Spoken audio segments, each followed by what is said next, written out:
When we moved into our house, we found a calendar on the wall. Every year, the same 3 days are marked, "Don't go out." My husband Toby and I mightn't have even noticed it for a while if we hadn't moved into our new house early in the year.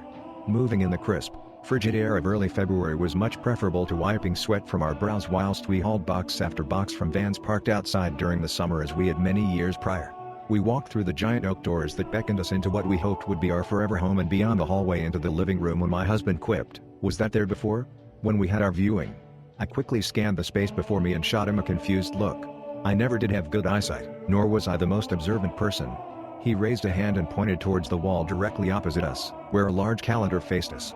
The place was unfurnished because we wanted to make it fully our own and the moving company could only deliver our stuff the day after moving, so there wasn't anything to see beyond the bare-bones skeleton of the house when we had our viewing. It did look out of place amongst the naked walls, but I still didn't take much note of it. For whatever reason, though, my husband didn't drop the bag strapped along his shoulder to take a look. Again, it may have been my eyesight, but he seemed to spot the dark red circle around one of the dates from where we were originally standing. "Hey, what do you reckon that date is marked for?"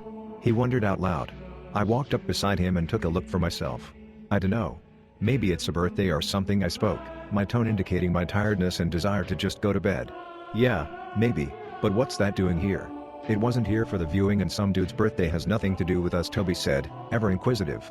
Overly so when I was already tired. He began to flick through the rest of the months and with a voice tinged with something beyond his usual excitement announced that 2 other dates had been circled in that same red font along with some writing neither of us had noticed to that point. He always did love a good mystery, no matter how small. 3 dates were marked across the year and into the next. And the next. February 6th. June 19th. September 21st. "Don't go out," faintly written beneath each.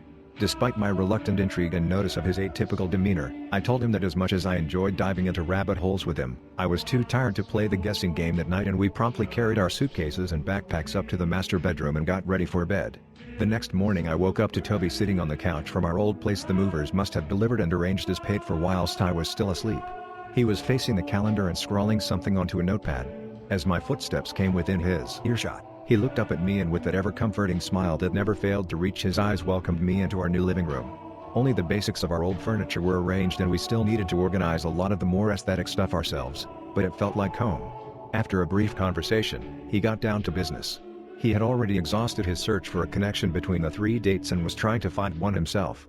I'd lived with and loved my investigative Toby for many years, but I'd never seen him like this. It was obsession at first glance.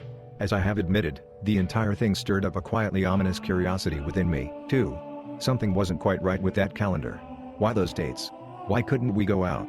Ever a head in the sand skeptic, I put it down